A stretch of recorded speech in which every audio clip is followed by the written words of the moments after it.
100 बार successfully conqueror करना था और मैं रियल दुनिया में अपनी महबूबा को बचा सकता था। इसीलिए उसकी हर चाल और हर साजिश को मैं बर्दाश्त करता था, चाहे उसने मुझे 99 बार मार दिया हो, मगर मैंने कभी परवाह नहीं की। लेकिन 100वीं कॉन्क्वेस्ट के दौरान मुझे खुश करने के लिए बायू के सामने ली यूरान ने मुझे एक आम इंसान के साथ कैद कर दिया। वैसे भी तुम पूरी तरह नहीं मरोगे, बस ब्रदर दा को खुश कर दो, फिर मैं तुम्हें छोड़ने के बारे में सोचूंगी। लेकिन उसे क्या पता था कि सिस्टम की एक हिडन कंडीशन भी थी। जैसे ही 100 कॉन्क्वेस्ट पूरी हो जाती है तो चाहे मैं जीतूं या हारूं, जिस लड़की से मैं मोहब्बत करता हूँ वो दोबारा जिंदा हो जाती। अब से मैं उसकी दुनिया से हमेशा के लिए गायब हो जाऊंगा, कोई निशान भी नहीं छोड़ूंगा। होस्ट 99 बार मर चुका है, हिडन रिवॉर्ड एक्टिवेट हो गया है। टारगेट की 100वीं कॉन्क्वेस्ट के दौरान मौत हो गई है, रिवॉर्ड ऑटोमेटिकली इशू किया जा रहा है। हान मियाओ मा को रिवाइव किया जा रहा है। जब मैंने अपनी आंख खोली, मैंने खुद को ठंडी जमीन पर पड़ा हुआ पाया। फर्श पर पड़ा खून काफी पहले सूख चुका था। इस दुनिया में ली यूरान को कॉन्करर करने आया था ताकि हान मियाओ की जिंदगी के बदले अपनी जिंदगी दे सकूं। मैं बचपन से अनाथ था, मुझे कभी किसी ने प्यार नहीं दिया, सिर्फ हान मियाओ ही थी जिसने मुझे अंधेरों से बाहर निकाला था। इसीलिए जब सिस्टम ने कहा बस ली यूरान को कॉन्करर कर लो और तुम उसे बचा सकते हो, तो मैंने बिना कुछ सोचे मान लिया। मैंने ली यूरान के साथ दिल से पेश आया, चाहे उसने मेरे साथ कितनी भी बुरी हरकतें की, मुझे फिर भी उसे दीवानों की तरह प्यार करने का नाटक करना पड़ा। ली यूरान जानती थी कि मैं एक कॉन्करर हूँ, वो ये भी जानती थी कि मेरे मरने के बाद मैं दोबारा जिंदा हो सकता हूँ। इसी वजह से वो दिन ब दिन और ज्यादा जालिम होती गई और उसने कभी मुझ पर रहम नहीं किया। 99वीं बार वो मुझे जी बोदा का शो देखने ले गई। वो स्टेज पर खड़े उस आदमी को दीवानगी से देख रही थी और साथ ही मुझे कुत्तों की तरह जलील भी कर रही थी। मैं बस खामोशी से उसके पास बैठा रहा, चाहे वो जो भी कहती मैं वहाँ से नहीं गया। और जब शो खत्म होने के करीब था, अचानक छत टूटकर गिरने लगी और बड़े बड़े शीशे के टुकड़े नीचे बरसने लगे। मैं तुरंत दौड़कर ली यूरान को बचाने के लिए उसके सामने खड़ा हो गया। शीशे मेरे जिस्म को काट रहे थे, लेकिन मुझे उसकी परवाह नहीं थी। मगर उसने मुझे धक्का दे दिया और सीधा जी बोदा की तरफ भाग गई। जब सब लोग हॉल से निकल गए, तब भी किसी ने मुझे दोबारा मुड़कर नहीं देखा और मैंने अपनी 99वीं मौत का सामना कर लिया। लेकिन कोई बात नहीं, इस बार जिंदा होने के बाद मुझे सिर्फ एक और बार मरना होगा और फिर मैं हान मियाओ को वापस जिंदा कर सकूंगा। मैं मुश्किल से खड़ा हुआ ही था कि ली यूरान का फोन आ गया। तुम होश में आ गए? मैं और बोदा सेंट्रल हॉस्पिटल में हैं। जल्दी से सूप बनाओ और यहाँ लाओ, और हाँ जल्दी करना। उसकी आवाज चिड़चिड़ी और बेचैन थी, जैसे मुझसे एक लफ्ज ज्यादा बोलना भी उसके लिए एक बड़ा बोझ हो। ये बात भी उसका दिल नहीं पिघला सकी कि मैं अभी अभी उसकी वजह से मर कर वापस आया था। मैं दीवार का सहारा लेकर खड़ा हुआ और गाड़ी चलाकर घर लौट गया। मेरे कपड़ों पर अभी भी खून लगा हुआ था, मुझे कपड़े बदलने का भी वक्त नहीं मिला। फिर भी मुझे किचन में जाकर सूप बनाना पड़ा। ली यूरान हमेशा मेरे साथ ऐसा ही करती थी, हर छोटा बड़ा काम मुझसे ही करवाती थी। अगर उसकी मर्जी के मुताबिक कुछ ना हो तो अपना गुस्सा मुझ पर ही निकालती थी। मेरी 67th कॉन्क्वेस्ट के दौरान उसने गर्म सूप का पूरा बर्तन मेरे चेहरे पर फेंका था। मेरा चेहरा बुरी तरह से जल गया था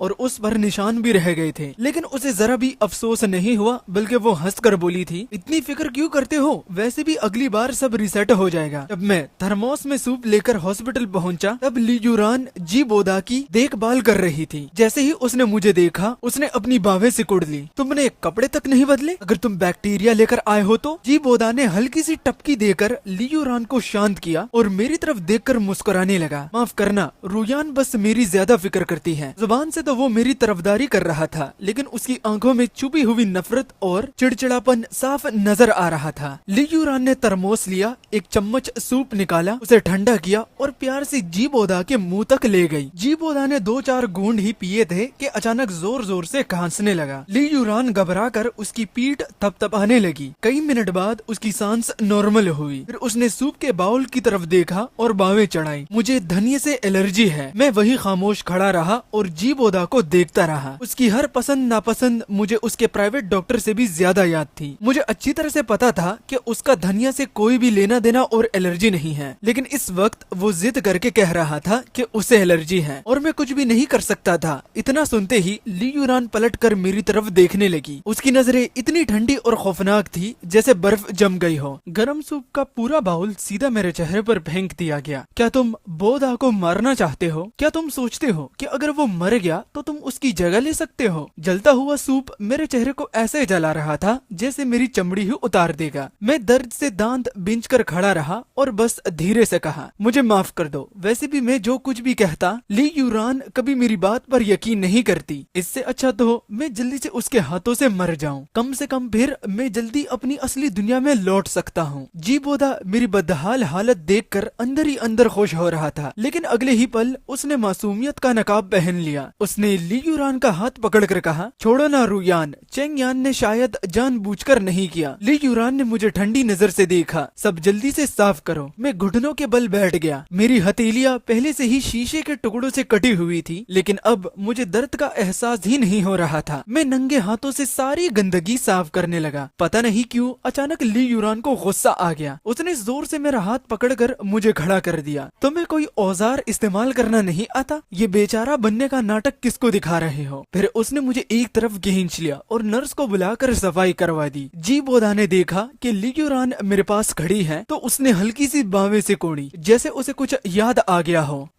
सही कहा रुयान, एग्जीबिशन वाली बात तुमने चेन यान को नहीं बताई। ली यूरान ने मेरी तरफ देखा और धीरे से बोली, अगले महीने एग्जीबिशन है, हमें एक हैंडीक्राफ्ट पीस चाहिए। इन दिनों तुम पोट्री बनाना शुरू कर दो। मेरी पोट्री की स्किल एक मशहूर ट्रेडिशनल क्राफ्ट मास्टर से सीखी हुई थी। मेरा काम काफी नफीस और खूबसूरत माना जाता था, लेकिन पोट्री बनाना आंखों के लिए बहुत नुकसानदायक था। 46वीं कॉन्क्वेस्ट के दौरान सिर्फ ली यूरान की एक बात के लिए मैंने कई रातें बिना सोए गुजारी थी। उस वक्त मेरी आंखों को इतना नुकसान हुआ था कि मैं आधी रात को थकान से मर गया था। जिंदा होने के बाद भी मेरी नजर पहली जैसी नहीं रही और डॉक्टर ने मुझे सख्त हिदायत दी थी, बेहतर होगा कि आप ऐसा काम दोबारा ना करिए जो आंखों को इतना नुकसान पहुंचाए। ये बात ली यूरान भी जानती थी, लेकिन उसने कभी मेरी परवाह नहीं की। मैं बस उसकी तरफ उसी जिद्दी और नरम नजर से देख रहा था। ठीक है, मैं बनवाऊंगा। ली यूरान एक पल के लिए रुक गई, जैसे मेरी नजर ने उसके दिल को हिला दिया हो। उसने बेचैनी से अपना चेहरा पेर लिया, फिर धीरे से बोली, जब तुम बोधा का सेरेमोनियल सूट तैयार कर लोगे, मैं तुम्हें आंखों का इलाज करवाने के लिए फौरन ले जाऊंगी। मैं मुस्कुराया, कोई बात नहीं, तुम्हारे लिए तो मैं कुछ भी कर सकता हूँ। तुम्हें गिल्टी फील करने की कोई भी जरूरत नहीं है। ली यूरान मेरी साफ और सच्चाई आंखों में देखने लगी। उसकी हमेशा ठंडी और घमंडी नजरों में पहली बार हल्का सा कामपन नजर आया, लेकिन मुझे अब भी इस बात की परवाह नहीं थी कि वो मेरी आंखों का इलाज करवाएगी या नहीं। अब ये सब मेरे लिए कोई मायने नहीं रखता था। मुझे बस इस दुनिया से निकलना था। मेरी आंखें ठीक रहें या खराब हो जाए कोई फर्क नहीं पड़ता। ली यूरान के होंठों ने हल्का सा हरकत की, जैसे वो कुछ कहना चाहती हो, लेकिन उसी वक्त हॉस्पिटल बेड पर पड़ा जी बोधा अचानक अपना सर पकड़कर धीरे से बोला, रुयान। ली यूरान तुरंत घबराकर उसकी तरफ मुड़ गई। एक पल में ही वो भूल गई कि मैं उसके बिल्कुल पास खड़ा था। मैं भी वहाँ नहीं रुकना चाहता था। घर लौटते ही मैंने वो पोट्री पीस बनाना शुरू कर दिया जो जी बोधा को चाहिए था। अगर मुमकिन होता तो मैं चाहता था कि पिछली बार की तरह इस बार भी तखान से मर जाऊं। मैं सच में हान मियाओ से मिलना चाहता था। मैं उससे बहुत लंबे वक्त से दूर था। पोट्री बनाना सच में बहुत तवज्जो मांगता था। जरा सी गलती भी बर्दाश्त नहीं होती, और जो जी बोधा की डिमांड थी इतनी मुश्किल थी कि मुझे लगभग दिन रात काम करना पड़ा। मेरी आंखें लाल हो चुकी थी, सर ऐसे दर्द कर रहा था जैसे फट जाएगा। अचानक मेरी नजरों के सामने अंधेरा छा गया और मैं बेहोश हो गया। मुझे ये तक पता नहीं चला कि मेरा फोन बज रहा था। स्क्रीन पर ली यूरान का नाम चमक रहा था। बेहोशी की हालत में मुझे महसूस हुआ था कि किसी ने मेरा माथा छुआ था। एक हाथ नरमी से मेरे माथे पर रखा हुआ था। एक पल के लिए मुझे लगा कि मैं वापस अपनी असली दुनिया में आ गया हूँ। मैं बेचैन होकर पुकार उठा, हान मियाओ। लेकिन जब मेरी आंखें खुली, मेरे सामने ली यूरान की खतरनाक नजरें थी। उसने पूछा, वो कौन है? मेरे माथे पर रखा हुआ हाथ थोड़ा और कस गया। उसकी आवाज और भी गहरी और ठंडी हो गई। हान मियाओ आखिर है कौन? मैं कुछ पल के लिए चुप हो गया। मुझे समझ नहीं आया कि जवाब क्या दूं। आखिर में मैंने झूठ बोल दिया। वो एक एक्ट्रेस है जिसे मैं पहले पसंद करता था। अभी मैंने सपने में उसे ही देखा था। ये इतना कमजोर झूठ था कि किसी को भी हंसी आ जाती। लेकिन कुछ सेकंड्स की खामोशी के बाद ली यूरान ने उस बात पर यकीन कर लिया। आखिर उसकी नजर में मैं उससे इतना प्यार करता था कि उसके लिए 99 बार मर चुका था। तो फिर मैं किसी और को कैसे छुपा सकता था? तुम सच में बहुत फुर्सत में रहते हो। ली यूरान ने और सवाल नहीं किए। उसने अपना हाथ वापस खींच लिया और उसका चेहरा फिर से ठंडा और बेपरवाह हो गया। तभी बाहर से जूतों की आहट सुनाई दी। जी बोधा कमरे में अंदर आया। जब उसने मुझे और ली यूरान को साथ देखा, उसका चेहरा एक पल के लिए बदल गया। चेनियन, मैंने सुना तुम पोट्री बनाते बनाते बेहोश हो गए। मैं तुम्हें देखने के लिए तुरंत आ गया। सॉरी, ये सब मेरी वजह से हुआ। जी बोधा ने शर्मिंदगी दिखाते हुए नजरें झुका ली, लेकिन ली यूरान तुरंत उसकी तरफ तरफदारी में बोल पड़ी, इसका तुमसे क्या लेना देना, खुद चेन ने हाँ कही थी, जब वादा किया है तो पूरा ही करेगा। उसकी आवाज मजाक और तन से भरी हुई थी। उस जैसे लोग तो पैदा ही तुम्हारी खिदमत करने के लिए ही होते हैं। मैं अगर उसे मरने को भी कह दूं तो शायद एक पल के लिए भी नहीं सोचेगा। ये अल्फाज सुनकर मेरे दिल में कोई लहर नहीं उठी। मैं अब तक अंदर से बिल्कुल बेहिस हो चुका था, लेकिन बाहर से मुझे फिर भी दुख पहुंचने का नाटक करना पड़ा। मैंने हल्की सी मुस्कुराहट के साथ कहा, बिल्कुल सही कहा ली यूरान, तुम जो भी कहोगी मैं वो करूंगा। मैं बस इस दुनिया में सिर्फ तुम्हारे लिए ही आया था।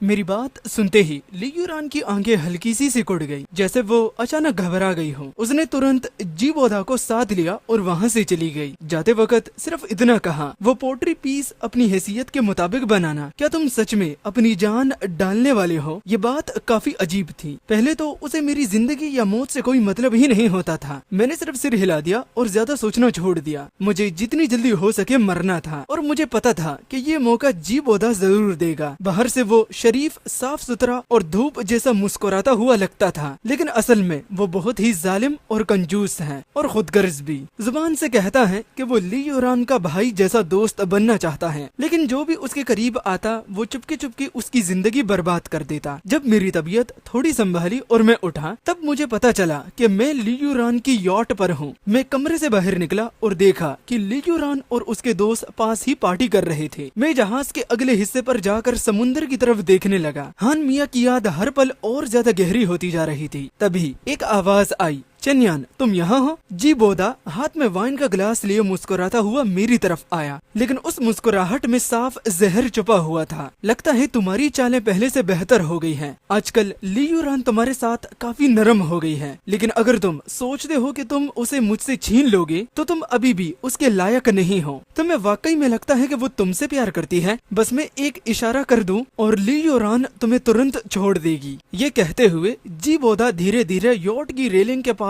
पहुंच गया। फिर उसने मेरी तरफ देखकर एक शैतानी मुस्कुराहट दी। चेन्यन बताओ, अगर रुयान को लगे कि तुमने मुझे जलन में समुद्र में धक्का दे दिया तो क्या वो तुम्हारी बोटी बोटी नहीं कर देगी? उसके बोलते ही मुझे रिएक्ट करने का मौका भी नहीं मिला। जी बोधा अचानक जोर से चीखा और खुद को पीछे गिरा दिया। अगले ही पल वो समुद्र में जा गिरा। प्लीज प्लीज मुझे बचाओ। ली यूरान तुरंत दौड़कर आई। उसने बिना सोचे समझे समुद्र में छलांग लगा दी और जी बोधा को पकड़कर ऊपर खींच लिया। डेक पर भी मौजूद लोगों ने रेस्क्यू इक्विपमेंट्स नीचे फेंका। बहुत जल्दी दोनों को बचा लिया गया। जी बोधा कमजोर सा लग रहा था, वो खांस रहा था और ली यूरान की बाजू पकड़कर धीरे से बोला, वो बस तुमसे बहुत प्यार करता है, मैं समझता हूँ, गलती मेरी ही है। बस इतना ही सुनना था कि सबकी नजरें मेरी तरफ मुड़ गयी। हम समझते थे कि चेन्यन सिर्फ एक चिपकू आदमी है। किसने सोचा था कि ये इतना जहरीला निकलेगा? इसने तो जी बोधा को समुद्र में धक्का दे दिया। सबको पता है कि जी बोधा वो इंसान है जिससे रुयान सबसे ज्यादा चाहती है। चेन की औकात ही क्या है? ये सब सुनकर ली यूरान ने ठंडी नजरों में मेरी तरफ देखा। वो नजर मेरे लिए बहुत ही जानी पहचानी थी। उस नजर में सिर्फ शक और नफरत थी।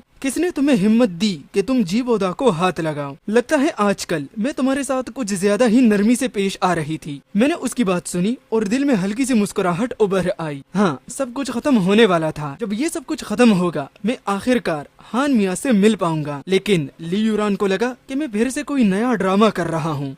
चन्या, अब नाटक करना बंद करो। क्या तुम सोचते हो कि इस तरह मैं तुम पर तरस खाऊंगी?